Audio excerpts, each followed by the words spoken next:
तुमने तो मुझे बेगर बना दिया है। अब तुम्हारे पास मुझे खर्चे के देने के पैसे भी नहीं है। कहां से दूं? हाँ, टेल मी, कहां से दूं? मिशी, कुछ नहीं है मेरे पास।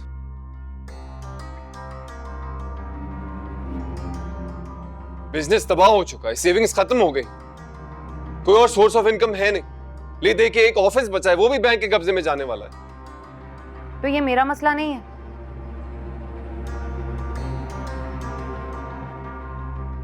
बिजनेस चलाना ना तुम्हारा काम था, मेरा काम नहीं था। सब कुछ था तुम्हारे पास,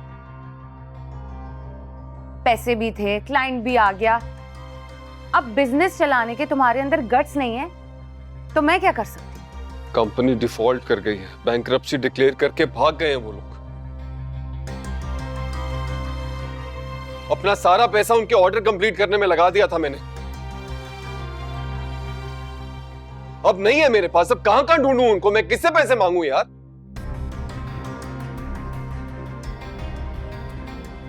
मिशी, इस मुश्किल में तुम्हें मेरा साथ देना चाहिए और तुम्हारी डिमांड्स खत्म नहीं हो रही। जितना साथ देना था ना आलमीर, मैं दे चुकी।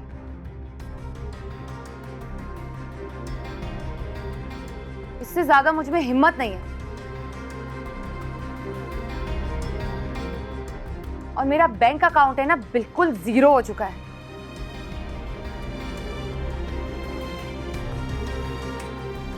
इससे ज्यादा मैं कुछ नहीं कर सकती। ज्वेलरी है तुम्हारे पास लॉकर में,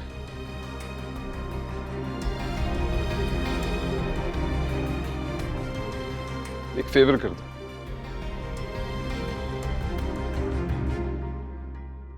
वो बेच के बैंक का कर्जा भी अदा हो जाएगा और बिजनेस वापस ट्रैक पर आ जाएगा।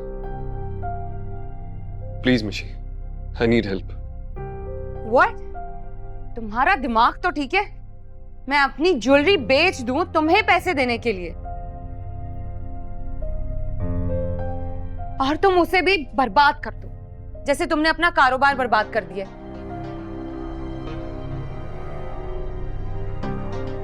ऐसा कुछ नहीं हो रहा है।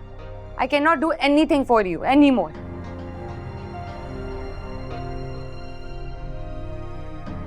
और बात सुनो, घर में पैसे बिल्कुल खत्म हो गए।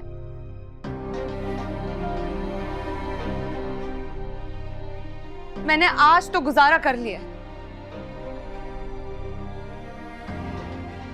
कल मुझे 10 लाख चाहिए चाहिए।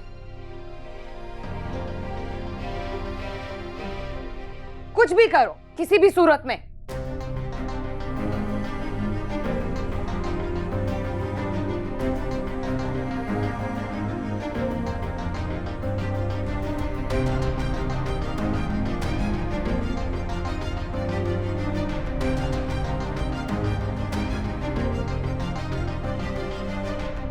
दिमाग खराब हो गया इसका। ज्वेलरी मैं इसे दे दूं और बर्बाद हो जाऊं।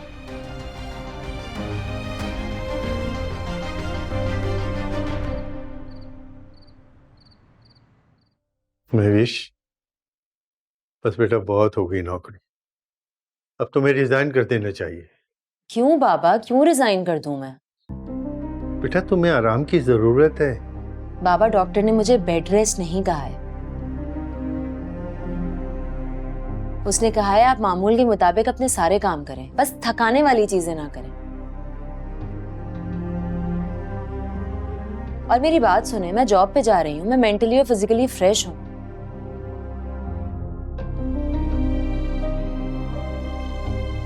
गाड़ी में बैठ के जाती हूँ, गाड़ी में बैठ के आती हूँ, वहां भी पूरा दिन बैठी रहती हूँ, तो इसमें थकना तो कुछ भी नहीं है।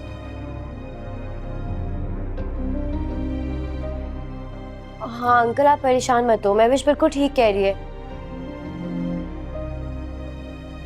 डॉक्टर ने सिर्फ ये कहा है कि इसे अपनी डाइट को थोड़ा बेहतर करने की जरूरत है ताकि थोड़ा और अच्छा और हेल्दी फील करे। मुझे लगता है कि अगर ये थोड़ा और हेल्दी खाना खाएगी, थोड़ी देर बाहर गुजारेगी फ्रेश एयर में, तो ये बिल्कुल ठीक हो जाएगी। बेटा प्लीज मेरी बात मान लो।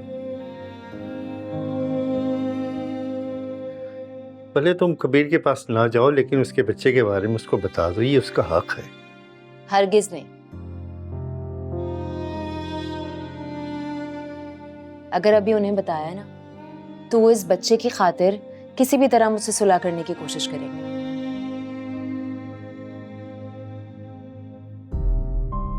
और मेरी हर किस्म की शर्त मान लेंगे और मैं ये नहीं चाहती हूँ। मैं चाहती हूँ कि जब वक्त हकीकत उनके सामने लाए, उनकी बदगुमानी की पट्टी उतरे और उनको रियलाइज हो कि उन्होंने क्या किया, वो तब मेरे पास है। ना ही मैं उनसे राब्ता करूंगी और ना ही आप।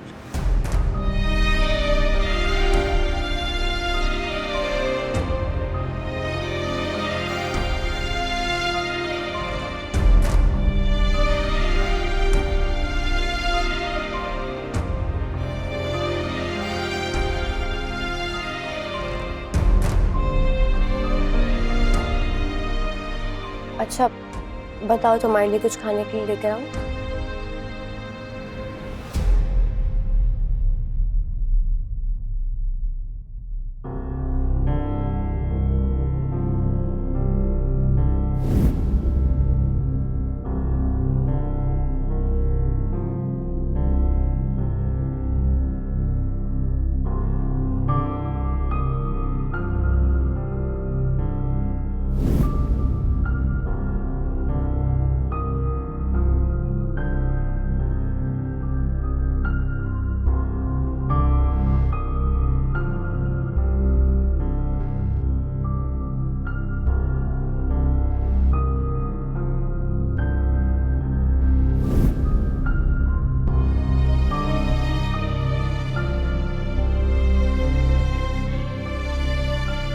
हेलो। हाँ फारूक, अस्सलाम वालेकुम, क्या हाल है? फारूक, मैं हॉस्पिटल में हूँ, मुझे डॉक्टर फरजाना नासिर से बात करनी है। तुम हेल्थ डिपार्टमेंट में हो तो तुम मेरी बात करवा सकते हो? वो मैं तुम्हें बाद में बताऊंगा, बस मेरी बात करवा दो, बहुत इम्पोर्टेंट है। ओके ठीक है, I will wait. Thank you. मुझे बड़ी हैरत है कि आपको मालूम नहीं कि आपकी वाइफ प्रेग्नेंट है, वो भी 7 मंथ। डॉक्टर साहब, एक्चुअली मैं मुल्क से बाहर था। असल में बात यह है कि महविश मुझसे कुछ नाराज़ है, इसलिए हमारा कोई कांटेक्ट नहीं है। बस ये बात थी। खैर, ये आपका पर्सनल मैटर है। मैं तो आपकी हेल्प इसलिए कर रही हूँ क्योंकि आप फारूक साहब के दोस्त हैं। जी थैंक यू सो मच। बस मुझे आपसे ये फेवर चाहिए कि आप महविश की हेल्थ और उसकी कंडीशन के बारे में मुझे अपडेट करती रहिएगा। जी जी, कोई भी अपडेट होगी मैं आपको देती रहूँगी। Thank you. Thank you.